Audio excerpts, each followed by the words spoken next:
Depuis un certain moment, la développerie a démarré. Plusieurs personnes ont déjà commencé donc à s'inscrire. Tandis que d'autres également aussi continuent de poser des questions parce qu'elles sont inquiètes. C'est pour ma part donc l'occasion favorable de pouvoir donc prendre ce petit temps-là pour toucher 3 points essentiels que j'ai dénommés 3 faux théorèmes autour de la développerie.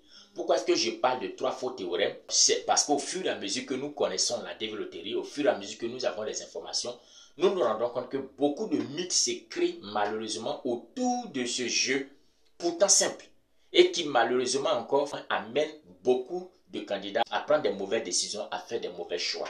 C'est pour ça que je m'en vais donc dans cette vidéo pour toucher 3 points essentiels qui pour ma part certainement pourra quelque part vous aider. Je m'en vais également aussi pour donner une bonne annonce qui quelque part pourra aider la communauté. Restez donc jusqu'à la fin de cette vidéo pour ne rien manquer.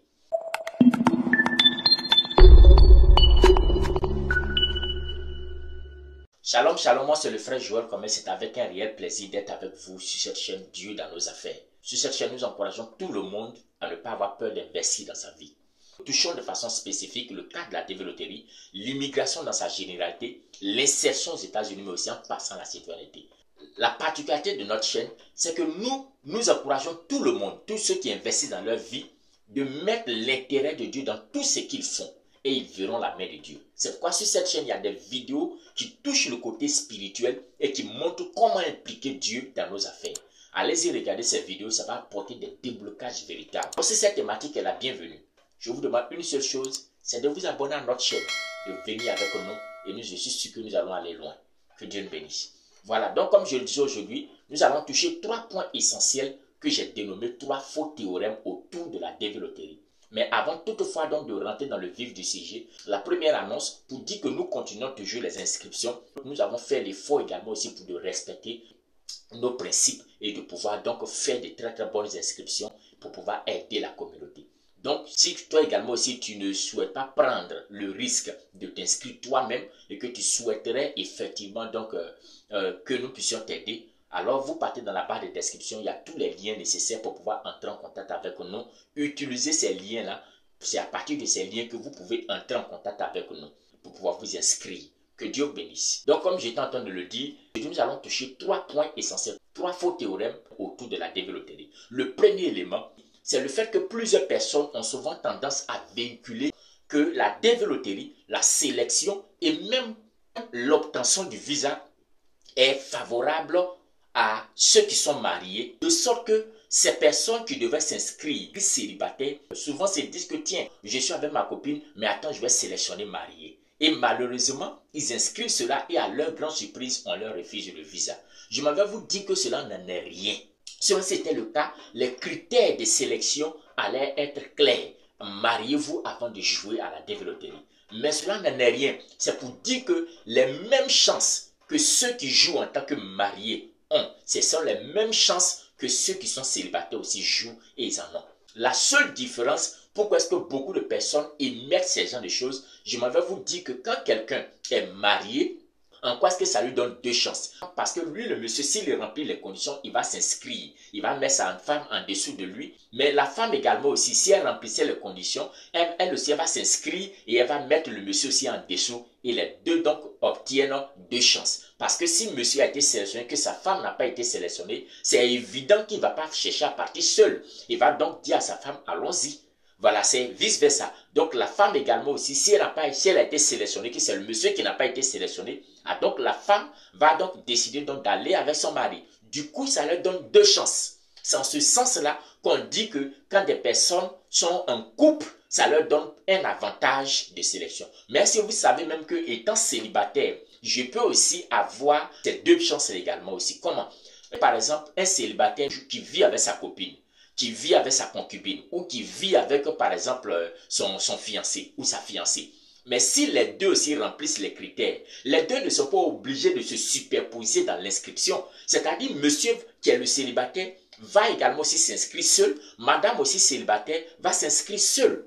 Mais si l'un d'entre eux a été sélectionné, ils vont juste se marier et puis venir aux États-Unis. Ce sont les mêmes 2 chances qui étaient revenus donc aux mariés. Ça veut dire que si mon frère, ma soeur, tu t'en vas t'inscrire à la développerie, tu étais célibataire, tu vis avec quelqu'un, ou encore tu es fiancé, tu vis avec quelqu'un, tu es fiancé avec quelqu'un, mais il se trouve que vous deux, vous remplissez les conditions, même si vous n'êtes pas mariés, cela n'empêche même pas de pouvoir vous inscrire et de pouvoir avoir deux chances. Pourquoi deux chances? Parce que toi aussi également, tu te lances à la développerie, mais tu encourages ton conjoint avec lequel vous n'êtes pas encore marié, malgré tout, d'aller aussi s'inscrire.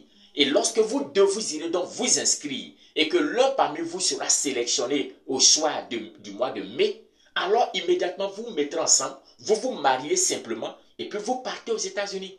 Donc c'est la même chose également aussi que ceux qui sont mariés. À la différence, les mariés, c'est qu'ils ne vont plus faire de mariage. Donc si vous étiez célibataire, ne prenez pas de mauvaises décisions en faisant des choix comme quoi je suis célibataire, mais si je sélectionne marié, alors j'aurai donc plus de faveur. Non, c'est pas parce que tu as sélectionné marié que tu seras sélectionné. Non, c'est pas parce que tu as sélectionné célibataire que tu seras sélectionné. Non, c'est une loterie. Maintenant, le fait d'être marié et d'être avec son conjoint vous donne deux chances. Donc, celui qui est marié, ça lui donne deux chances. Mais celui aussi qui est célibataire, qui était avec sa fiancée, ou bien son fiancé, ou bien encore son concubin et autres, eux aussi, ils ont deux chances si les deux remplissent les conditions. Mais ils ne sont pas obligés de s'inscrire en tant qu'époux-épouse. Ils sont obligés tout simplement de s'inscrire en tant que célibataire.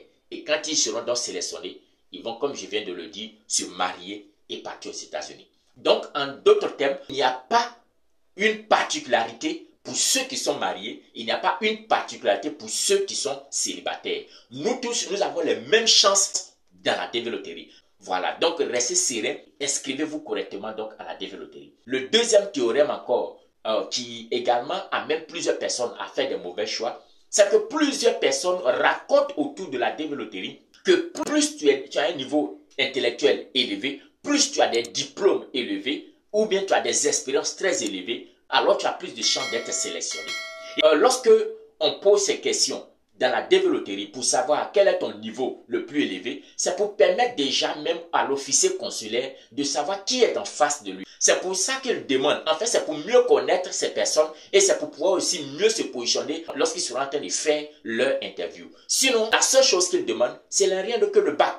Lorsque tu vas aller à ton interview, la majeure partie du temps, la question majeure qu'ils vont te poser sur le plan éducation, c'est est-ce que tu as le bac? Donc, je m'avais dit à des gens, le serveur n'est pas programmé pour sélectionner les plus hauts niveaux et pour laisser ceux qui sont de bas niveau. Le système a été fait de sorte à vous trier au même pied d'égalité. Dans la développerie, celui qui a le bac, celui qui a le doctorat sont au même pied d'égalité. Celui qui est ingénieur avec celui qui a le bac, ils sont tous au même pied d'égalité. Celui qui a fait 10 ans d'expérience et celui qui a fait ses 2 ans d'expérience, ils sont au même pied d'égalité. Il n'y a pas de discrimination. Le système n'a pas été adapté à discriminer un candidat par rapport à l'autre. Avant d'arriver donc au troisième point, l'annonce que j'avais voulu donc apporter, c'était pour dire comme ça que nous sommes maintenant en train de faire des recherches sur les entreprises qui font les recrutements à l'international pour venir travailler. Et désormais, lorsque nous aurons ces informations, nous allons les poster de sorte que même en dehors de la développerie, si tu vois que tu as les capacités, tu as les qualités nécessaires de pouvoir donc postuler à un tel appel d'offres, pourquoi ne pas le faire? Quand vous allez faire votre application auprès de l'entreprise, ça sera à vous de prendre toutes les précautions pour éviter tout ce qui est comme anarque. La seule chose que nous serons en train de faire, c'est d'informer le grand public qu'il y a des recrutements à l'extérieur. Voilà, donc si quelque part tu n'as pas eu la chance de pouvoir te lancer dans la développerie, ça pourra peut-être être une aubaine pour toi de pouvoir saisir ces opportunités-là et de pouvoir faire la demande et puis d'attendre maintenant les sélections. C'était donc l'annonce que j'ai voulu donc faire passer. Donc n'oublie pas de partager cette vidéo de sorte que ça puisse aider plusieurs personnes. Le dernier point que j'ai voulu donc toucher, c'est que beaucoup de personnes pensent que lorsqu'elles sont inscrites depuis par exemple les États-Unis, il y a plus de chances d'être sélectionné quand on t'inscrit aux États-Unis que quand on t'inscrit peut-être dans ton quartier. Lorsque vous allez ouvrir le système pour s'inscrire, il n'y a en aucun cas un endroit où on dit dans quel lieu tu te trouves pour pouvoir t'inscrire. La seule question qu'on pose pour la personne qu'on entend inscrire, on demande où est-ce que la personne vit actuellement. Et celui qui sont inscrit est peut-être en Centrafrique, mais celui qui l'inscrit est peut-être en Algérie. La question n'est pas de savoir où est-ce que tu te tiens pour pouvoir faire le remplissage. L'endroit dans lequel on se trouve pour pouvoir faire votre inscription n'a aucun impact ni positif ni négatif sur votre sélection.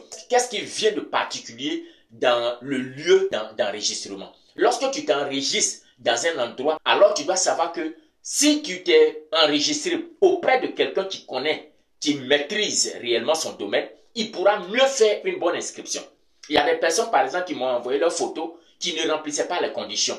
Mais ce n'est pas parce que ces personnes ont envoyé les photos qui ne remplissaient pas les conditions qu'immédiatement je prends et je poste. Non, ça ne me coûte rien de rappeler la personne pour dire tiens, la photo là ne remplit pas les conditions. Ou bien si peut-être je peux apporter une modification, un recadrage, une façon de redimensionner la photo, ça ne me coûte rien de le faire. Je peux le faire rapidement et soumettre sa demande. C'est la particularité lorsqu'on s'inscrit auprès de certaines personnes qui quelque part connaissent le travail, savent réellement mieux inscrire que d'autres personnes. Sinon, le lieu proprement dit, pour dire où on se trouve pour pouvoir t'inscrire, n'a aucun impact ni sur toi, ni sur ta sélection. Celui qui est marié et celui qui est célibataire ont tous deux les mêmes chances. Le même serveur va trier partout eux tous. Ils ne seront pas sélectionnés par rapport à leur statut matrimonial. Ils seront sélectionnés par hasard. Donc, quelqu'un qui est célibataire, qui voudrait donc doubler sa chance d'être sélectionné, j'ai fait même une vidéo spécialement où j'ai parlé de comment multiplier sa chance par 4. C'est de jouer simplement en tant que célibataire et lorsque l'un parmi vous a été sélectionné, vous donc vous mariez et puis simplement vous venez aux États-Unis. Deuxième élément, aucune personne ne sera privilégiée pour être sélectionnée par rapport à son haut niveau d'éducation. Non, ça n'existe pas. Ça, c'est donc le deuxième point.